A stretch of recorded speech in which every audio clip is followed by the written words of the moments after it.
we go? Good.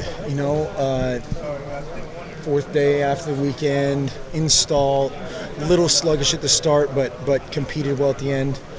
Kind of the periods of emphasis were really good competition. A bunch of guys doing a bunch of new things. As you go along, are you installing a lot during the 5 weeks without a game, or are you kind of trying to get something in and kind of work over the same things? What's kind of the routine there in terms of what you advance through week to week? Yeah, we're throwing a ton at them on both sides of the ball through about practice 8. So, pretty good chunk of stuff. And so that we're about at the stage where it all adds up, and Red and Rock and Ringo and Raul all sound exactly the same. And if you've never done it before, it's just, these words and you try to remember it and the ball snapped and, all those kind of things. But, heavy on both sides for the first about 2.5 weeks is what we're doing. So not even stuff that you did last year, but kind of new things that you're bringing in that they haven't even heard. Oh, both. Yeah, I mean, for a red shirt guy, even if you do a great job staying dialed in during the year, when it's you doing it, it's different. Just the anxiety's up, and we try to create that as much as possible in the off season, but that's hard.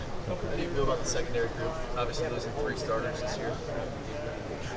Work in progress. I mean, kind of like everybody.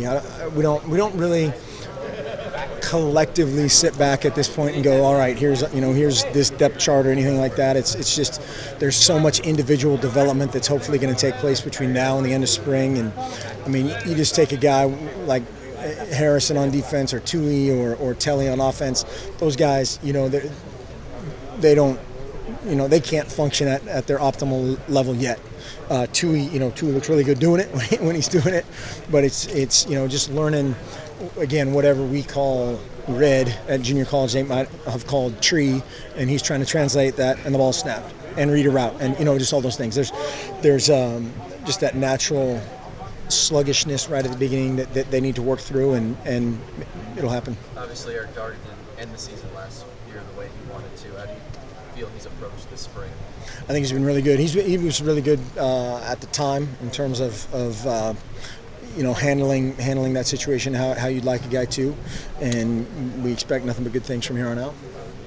How about Tyler and the way he's looked? I mean, that was unfortunate what happened to him in the bowl game, but how he's progressing there. He's working his tail off. It's fun to watch him, and it's not fun to see a guy injured, obviously, but just his attitude has been great. He's a guy that the trainers have to go, okay, you can't do that much, or you can't, you have to rein him back rather than kick him in the tail, which is sometimes the case. Expect him to be ready for the opener? I don't make any predictions in that regard. Yeah.